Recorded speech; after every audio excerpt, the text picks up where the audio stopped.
Halo, assalamualaikum warahmatullahi wabarakatuh. Berjumpa lagi dengan dari My channel yang senantiasa menemani teman-teman semua dalam persiapan seleksi akademik PPG PGSD 2023. Ini kita dapat info bahwa tahun ini teman-teman akan diadakan seleksi akademik PPG lagi. Bagi teman-teman yang belum terakomodir pada tahun kemarin atau belum bisa ikut di PPG tahun 2022, teman-teman bisa mempersiapkan diri menghadapi seleksi akademik di 2023 ini. Semoga dengan program yang kita berikan ini nanti teman-teman bisa lolos di UPPPG ya, bisa lolos di seleksi akademiknya gitu atau pretestnya gitu ya teman-teman ya. Oke teman-teman, nanti pembahasan program kita adalah diambil per indikatornya. Jadi kita akan bahas tuntas indikator-indikatornya dari indikator pertama sampai indikator 100. Nah, kita mulai dulu yang paling ringan dulu dari indikator 21 sampai 30. Selamat menikmati ya teman-teman. Dan semoga belajar kita nanti uh, tembus gitu untuk PPG atau pretest PPG 2023 nanti. Oke, silakan simak baik-baik penjelasannya. Dari nomor pertama. Nah, teman-teman akan disajikan pertanyaan seperti ini. Pahamilah kalimat di bawah ini.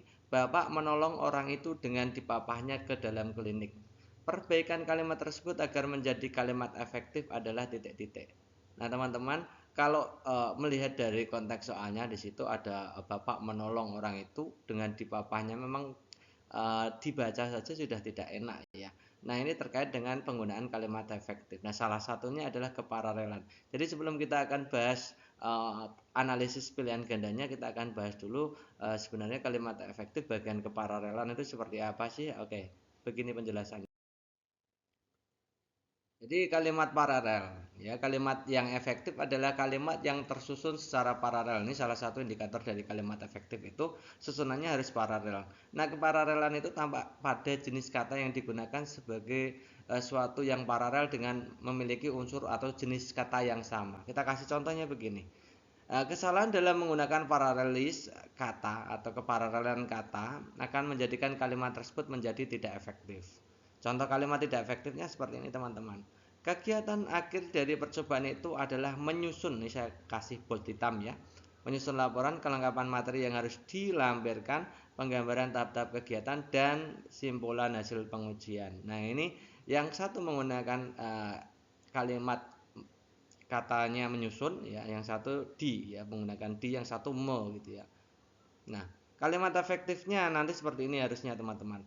Kegiatan akhir dari percobaan itu menyusun laporan, melampirkan, ada menyusun, kemudian melampirkan materi secara lengkap, menggambarkan dan menyimpulkan. Jadi semua pakai mo. Itu ya, itu namanya kepararelan. Kalau ada kata kerja menggunakan mo, maka gunakan semua pakai mo. Itu namanya paralel gitu ya. Yang contoh yang atas itu tidak paralel. Jadi ada yang mo, ada yang di kan gitu ya. Nah, dari sini kita bisa langsung menganalisa ya. Kita lihat opsi A. Orang itu ditolong pakai di. Ditolong Bapak dengan memapahnya. Ini jelas tidak ya. Yang B, Bapak menolong pakai me, kemudian dengan dipapahnya ada me di, tidak mungkin. Yang C, menolong kemudian memapahnya. Oke, benar yang C. Yang D, menolong dipapahnya. Ya, jelas bukan. Yang E, menolong kemudian dipapahnya. Jadi yang paralel yang opsi C gitu ya. Ya, ini jelas salah semua itu ya. Oke, next berikutnya salah satu sikap sederhana yang dibutuhkan dalam menghadapi tantangan di era globalisasi di bidang budaya. Saya ulangi lagi, bidangnya adalah budaya. Nanti biasanya itu teman-teman akan dikecoh ya, dikacau lewat bidangnya seperti apa gitu ya. Di sini adalah bidang budaya. Oke, kita akan langsung analisa mana yang termasuk jenis sikap yang sesuai atau sikap sederhana dalam menghadapi tantangan era globalisasi. A. Sikap terbuka dengan memanfaatkan forum-forum kerjasama internasional yang dapat membantu keterlibatan dalam persaingan global. Ini ada unsur-unsur forum kerjasama internasional. Yang kedua adalah persaingan global. Persaingan global itu biasanya di faktor ekonomi dan politik ya, termasuk forum kerjasama. Jadi ini bukan di bidang budaya tapi bidang politik dan ekonomi gitu ya, terutama politik ya tentunya. Yang B, sikap mencintai produk dalam negeri yang dapat memicu tumbuhnya berbagai produk lokal. Ini hubungannya dengan ekonomi kan gitu ya. Yang C, sikap terbuka menghadapi masuknya budaya asing dengan menyaring budaya asing sesuai dengan panduan nilai norma tradisi. Ini tentang budaya. Jelas ya. Yang D, sikap kolaboratif dengan memanfaatkan jaringan informasi menghubungkan berbagai pihak, mulai ini berarti terkait dengan ekonomi TIK. Ya, perkembangan TIK untuk kehidupan ekonomi negara gitu ya. Yang E, sikap kemandirian dalam mengembangkan potensi dalam negeri. Ini potensi dalam negeri biasanya masuk di ekonomi gitu ya. Maka jawaban yang paling tepat ya opsi C.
Berikutnya teman-teman akan disajikan nanti grafik. Ini grafiknya tidak terlalu jelas ya, tapi saya bisa menjelaskan ini grafiknya sebenarnya seperti apa.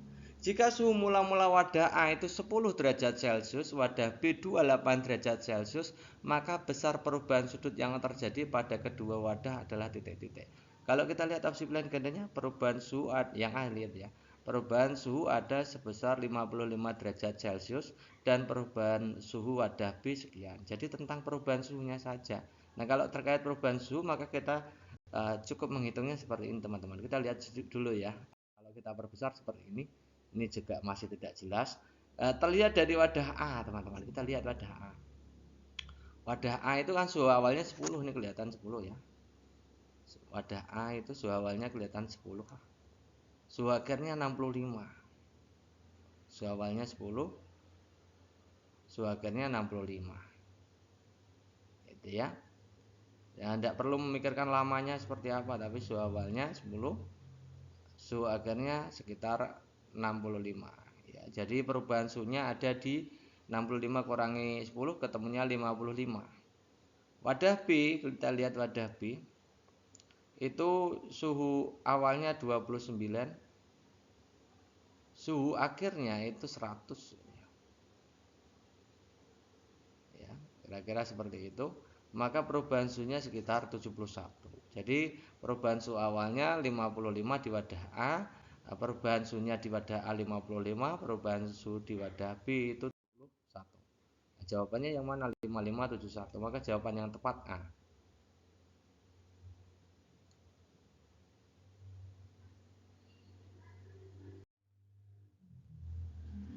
Natalia adalah anak kelas 1 di sekolah dasar. Ia di kelas selalu ditunggui oleh ibunya. Setiap ibunya meninggalkan ruang kelas, Natalia langsung menangis lari dan menarik tangan ibunya, minta duduk di sebelahnya selama kegiatan belajar. Nah, daripada Natalia tidak ikut pelajaran, maka guru mengizinkan ibunya berada di ruang kelas sampai selesai pelajaran. Tindakan guru tersebut merupakan penerapan teori mana? Nah, teman-teman, nanti teman-teman akan disajikan berbagai kasus tentang 3 hal. Teori ekologi, etologi, dan psikoanalitis ya. Ini tentang teori ekologi, psikologi, psikoanalisis, dan teori etologi. Yang membedakan ketiganya apa? Yuk kita bahas satu persatu gitu ya. Jadi kalau teori ekologi itu memandang perkembangan anak itu dipengaruhi oleh faktor lingkungan ya. Lingkungannya ada 3. Ya, dari awalnya itu lingkungan dari mikrosistem, dari lingkungan dalam sendiri, kemudian ekosistem, kemudian makrosistem gitu ya. Nah, kalau etologi itu berpendapat bahwa perubahan perilaku atau perkembangan anak itu tergantung atas kebiasaan. Kebiasaan itu etologi. Nah, karakter kritis yang terbatas menghasilkan kelekatan pada benda bergerak pertama kali. Ini ya. Seorang anak angsa yang baru ditetaskan tampaknya dilahirkan dengan naluri untuk mengikuti induknya. Pengamatan memperlihatkan bahwa anak angsa mampu berperilaku demikian segera setelah ditetaskan. Gitu ya. Kalau teori psikoanalitis itu teori perkembangan karakter biasanya namanya begitu ya. Teori yang berusaha menjelaskan hakikat perkembangan kepribadian. Nah, salah satu dari uh, poin-poin penting dari teori psikoanalitis itu tentang teori kecemasan. Ya, salah satu saya ulangi lagi, salah satu dari bagian teori psikoanalitis itu adalah teori kecemasan atau anxiety ya. Jadi variabel penting dari hampir semua teori kepribadian atau teori perkembangan karakter. Nah, kecemasan sebagai dampak dari konflik yang menjadi bagian kehidupan yang tak terhindarkan. Nah, dipandang sebagai komponen dinamika kepribadian utama. Kecemasan adalah fungsi ego untuk memperingatkan individu tentang kemungkinan datangnya suatu bahaya sehingga dapat disiapkan reaksi adaptif yang sesuai. Nah, anak-anak tadi teman-teman, anak-anak tadi yang tidak mau ibunya keluar untuk sendiri dalam pembelajaran itu dia mengalami kecemasan. Ya namanya anxiety tadi ya. Nah, kecemasan itu karena ketidakpercayaan terhadap orang lain gitu ya. Dia cenderung untuk menganggap bahwa lingkungannya tadi ya orang-orang di sekitar lingkungannya itu merupakan bahaya, maka dia butuh pelindung gitu ya. Jadi ini jelas ya teman-teman bahwa anak yang tidak mau ibunya keluar atau meninggalkan dia di dalam kelas itu masuk dalam teori psikoanalitis.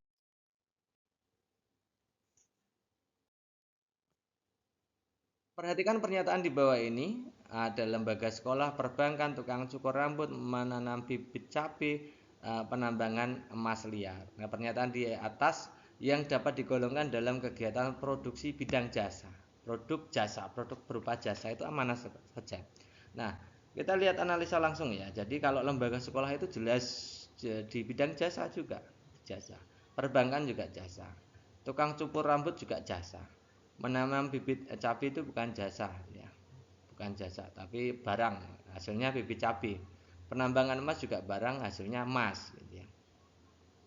Maka antara 1 2 3 yang mana? Ini 1 3 bisa, 1 2 3 bisa. Jadi jawaban yang paling lengkap ya opsi D.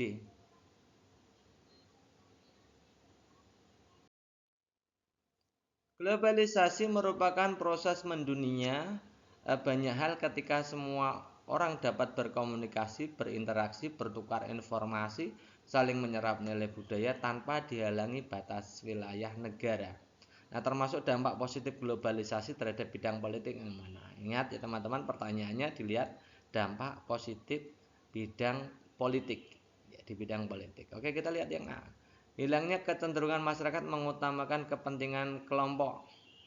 Semakin membaiknya pemahaman dunia internasional tentang kebijakan politik Indonesia. Masyarakat dapat menggunakan haknya secara langsung. Hak asasi manusia semakin diakui kebenarannya.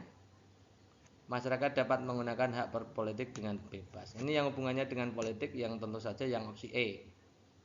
Jadi dampak globalisasi itu membawa pengaruh terhadap ideologi kita. Ideologi kita cenderung lebih ke politik bebas aktif ya. Kemudian di dalamnya juga terpengaruh tentang berpolitik dengan bebas gitu ya. Jadi ini yang paling memiliki dampak positif dari globalisasi yang paling besar adalah tentang penggunaan hak politik secara bebas. Gitu ya. Kalau HAM itu ya HAM itu sendiri jadi bidang HAM gitu ya. Berikutnya Yusuf ingin menghias dinding dengan membuat 2 figura lukisan yang sebangun. Ada 2 figura lukisan yang sebangun. Jika figura pertama ukurannya 12 kali 15, maka ukuran figura kedua ya kira-kira berapa itu. Jadi kalau konsep sebangun itu kita bisa bicara tentang perbandingan. Nah, cara paling sederhana saya ajarkan untuk teman-teman, saya kasih triknya. Cara paling sederhana kita sederhanakan dulu ukurannya gitu. Kita buat skala ukurannya. Nah, misalkan ini 12 kali 15 itu semuanya kita bagi 3 kan jadi 4 kali 5. Ini kalau diperkecil skalanya kan seperti itu. Kita lihat opsi A. 2432 itu kalau diperkecil 3 kali 4, iya kan? Jadi tidak mungkin. Jadi skalanya tidak sama, pasti tidak sebangun. 4 kali 6 itu 2 kali 3 juga tidak sebangun. 24 kali 30 itu kalau disederhanakan kan dibagi 6 kan ketemunya 4 kali 5. Itu juga tidak sebangun. Sebangun ya yang C ya, sebangun cuma. Yang D 4 kali 12 itu 1 kali 3 ya kalau diperkecil. Yang E 6 kali 30 itu 1/5. Maka yang paling cocok ya opsi C. Gitu. Pak Hamzah mengajar siswa kelas 5 SD. Ketika jam pelajaran berlangsung, Pak Hamzah sering meninggalkan siswanya dan hanya memberi tugas yang banyak kepada siswanya untuk dikerjakan namun tidak diperiksa. Hal tersebut menunjukkan bahwa beliau tidak profesional. Nah, sanksi yang tepat diberikan kepada sekolah kepada Pak Hamzah adalah tidak. Nah, teman-teman di sini adalah pelanggaran profesi, pelanggaran profesional. Artinya bukan pelanggaran disiplin. Ya, bukan pelanggaran disiplin. Nah, pelanggaran itu kan dibagi menjadi ringan, sedang, berat, gitu ya teman-teman. Kalau sekedar tidak menjalankan kewajibannya, pelanggaran tentang etika profesional, maka teman-teman kalau kita lihat itu yang paling cocok adalah yang C, diberikan teguran. Kalau diskor juga bukan merupakan hal yang baik karena nanti siswanya juga malah tidak ada yang ngajar gitu ya. Dialih tugaskan juga bukan karena statusnya dia tenaga profesi gitu ya. Diskorsing selama 1 minggu juga tidak tepat, dipindahkan ke kelas lain juga tidak tepat. Oke, berikutnya banyak kasus telah terjadi di dunia dengan menguasai pemberitaan di seluruh media massa global. Antara lain adalah pemanasan global, penyebaran tenaga kerja dari Tiongkok di seluruh dunia, serangan terorisme, kemudian gelombang pengungsi negara tetangga yang berperang, kemudian peluncuran satelit ruang angkasa yang meledak dan terjatuh di suatu negara. Nah, di antara kasus di atas, contoh tantangan yang menjadi tanggung jawab warga negara global adalah titik-titik. Nah, kita sudah pernah bahas soal-soal model seperti ini. Tanggung jawab global itu yang mana? Yang warga negara global yang jelas pemanasan global ya. Ini sudah kita bahas ya. Kalau tanggung jawab global itu artinya semua warga negara di seluruh dunia ya, semua warga dunia itu harus ikut berpartisipasi dalam mengatasi permasalahan-permasalahan global. Nah, contohnya adalah pemanasan global, pemusnahan biodiversitas, kemudian kemiskinan itu ya. Itu merupakan tanggung jawab warga negara global. Oke, next berikutnya seorang guru kelas 4 SD akan merancang penilaian dengan kompetensi dasar melisankan dengan lafal, intonasi, dan ekspresi yang sempurna sebagai bentuk ungkapan diri. Alat penilaian yang cocok di situ berbeda ya teman-teman antara tes lisan dengan melisankan. Di sini melisankannya dilihat lafal, intonasi, dan ekspresinya. Nah, karena itu maka itu termasuk jenis keterampilan bukan pengetahuan ya. Pengetahuan kan ada tiga, ada tes tertulis, lisan, dan penugasan. Tapi di sini melisankan di sini berbeda karena di situ ada lafal, intonasi, dan ekspresinya juga. Jadi dilihat dari keterampilannya yang jelas ya. Ini keterampilan unjuk kerja yang jelas ya. Kalau wawancara teman-teman itu instrumen yang cocok untuk sikap. Produk itu ya keterampilan, tapi keterampilan yang menghasilkan produk. Padahal soalnya tidak ya. Dokumen, kalau dokumen itu keterampilan portofolio dari dokumen siswa. Portofolio juga portofolio yang terakhir itu lembar observasi unjuk kerja ini paling cocok teman-teman karena memang keterampilan unjuk kerja yang dilihat yang akan dinilai. Indikator pembelajaran yakni peserta didik mampu merinci konsep yang tepat, mampu merinci konsep ruang, instrumen penilaian yang tepat untuk mengukur keterampilan indikator tersebut adalah tes titik-titik. Di situ KD-nya, indikator KD-nya adalah merinci. Nah, merinci itu termasuk jenis merinci itu masuk dalam pengetahuan level 4 gitu ya. Ya, pengetahuan kognitif level 4 yaitu menganalisis. Nah, teman-teman harus menghafalkan itu kata kerja operasionalnya. Nah, level 4 itu kira-kira di C4 itu menelaah, merinci, menganalisis, menguraikan, menemukan. Ini termasuk dalam kategori HOTS. Maka penilaian yang cocok biasanya adalah tes tertulis bentuk uraian ya, yang menerangkan gagasan, sebab akibat dan lain-lain. Tapi bisa juga dalam bentuk yang lain, tapi tetap harus menguji kategori HOTS tadi, kemampuan berpikir tingkat tinggi gitu ya.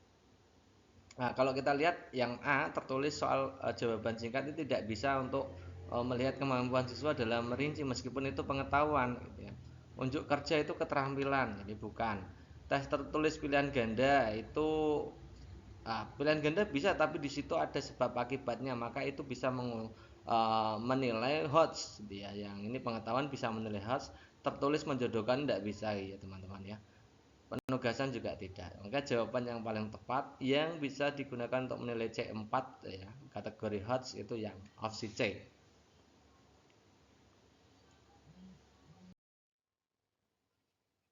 Siswa dapat mengalami kesulitan belajar sedangkan guru menjadi sumber belajar bagi siswa. Perilaku yang ditampilkan oleh guru agar siswa senang dan tertarik untuk konsultasi tentang kesulitan belajar yang seperti apa. Jadi ini tentang perawakan ya, sikap dari guru agar siswa itu tertarik untuk berkonsultasi tentang kesulitan yang dihadapi ya. Ramah baik di kelas maupun di luar kelas ini bagus ya.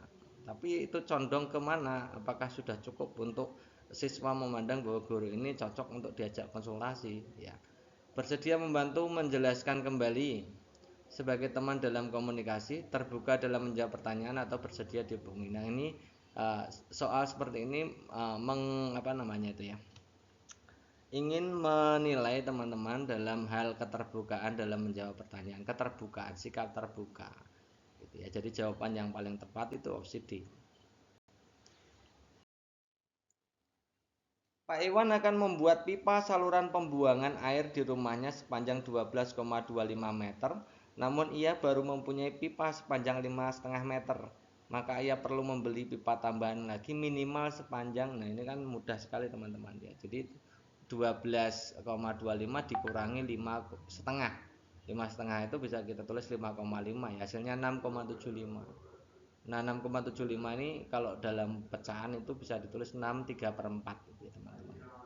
Maka jawaban yang paling tepat opsi B. Gambar tersebut merupakan contoh bencana alam yang disebabkan oleh tenaga titik-titik. Kita lihat gambarnya ini. Ini ternyata gambarnya adalah puting beliung ya.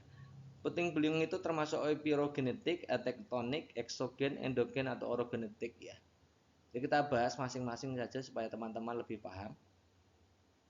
Jadi gambar puting beliung itu sebabnya apa? Karena perbedaan suhu cuaca, adanya perbedaan suhu dan cuaca gitu ya. Nah, kalau epirogenetik itu pengangkatan atau penurunan benua atau daratan yang luas atau kontinen atau subkontinen. Gerakan yang dapat menyebabkan permukaan bumi turun atau naik itu namanya epirogenetik. Skalanya besar ya karena ini melibatkan kontinen atau subkontinen atau benua atau subbenua itu sendiri. Kemudian kalau tektonik itu pergerakan pada kerak bumi menimbulkan lekukan, lipatan, retakan, patahan sehingga nanti terbentuk tinggi rendahnya atau relatif pada permukaan bumi gitu ya.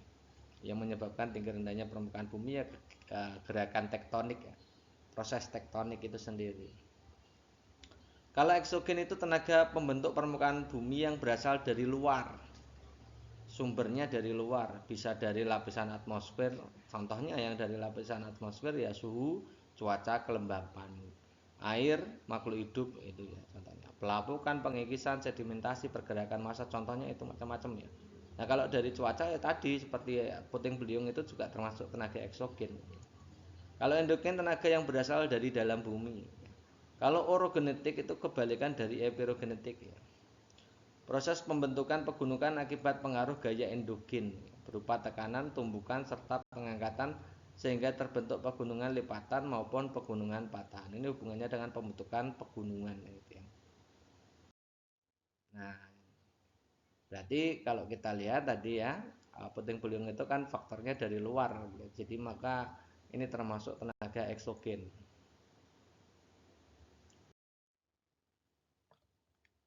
Next berikutnya, globalisasi merupakan proses mendunia yang menghilangkan batas-batas negara dan setiap manusia memiliki tanggung jawab yang sama sebagai warga negara global. Permasalahan yang menjadi tanggung jawab warga negara global. Nah, ini selalu muncul teman-teman. Tadi juga sudah muncul, jadi satu soal itu satu paket soal itu muncul biasanya 2 kali gitu ya. Yang tadi kita sudah bahas tentang apa namanya? Tanggung jawab warga negara global yaitu pemanasan global. Nah, sekarang kita lihat ya.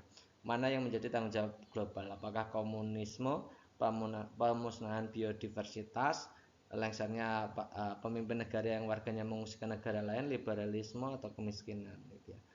Kalau komunisme itu yang bukan termasuk tanggung jawab warga negara global karena itu yang apa namanya? Itu ideologi yang ada di timur, itu tidak seluruh warga negara global itu menganggap bahwa komunisme itu ancaman. Buktinya apa? Cina dan Rusia itu sampai sekarang dan Korea Utara ya masih menggunakan komunisme.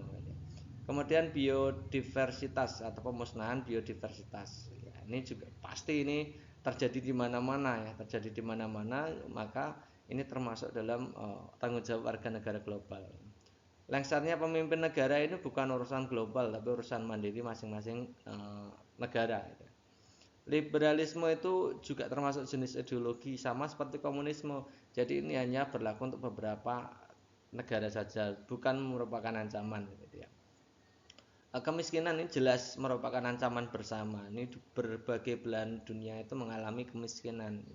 Kemiskinan menjadi pokok permasalahan dunia. Maka kemiskinan itu termasuk jenis warga negara global. Ya, jadi 2 dan 5 jawabannya ya. Guru diwajibkan mempunyai kemampuan memahami perasaan siswanya, bukan merasakan seperti yang dialami siswanya. Cukup memahami saja, tidak harus merasakan apa yang dialami siswa. Nah, kompetensi ini menjadi aspek utama dalam membangun kepedulian guru terhadap siswanya. Hal yang menjadi dasar konseptual pentingnya memahami perasaan siswa adalah titik-titik. Yuk kita analisis langsung aja. A. Guru dapat menjalin relasi yang harmonis dengan siswa. Yes, itu benar. Guru dapat memberikan harapan realistis pada siswa. Ini saya kira tidak ya. karena belum tentu yang disampaikan oleh guru harapan yang seperti itu belum tentu itu realistis bagi siswa gitu ya. Guru dapat menjadi menyenangkan bagi siswa. Ini tidak harus ya karena memahami perasaan itu bukan hal yang urgent ya, hal yang menjadi tolak ukur dari penilaian siswa terhadap guru itu menyenangkan atau bukan ya.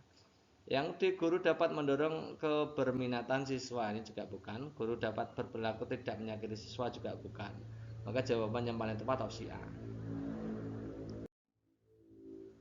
Seorang guru SD akan merancang pembelajaran dengan kompetensi dasar yang ingin dicapai adalah melisankan puisi hasil karya pribadi dengan lafal intonasi ekspresi yang tepat. Ini KD-nya adalah melisankan.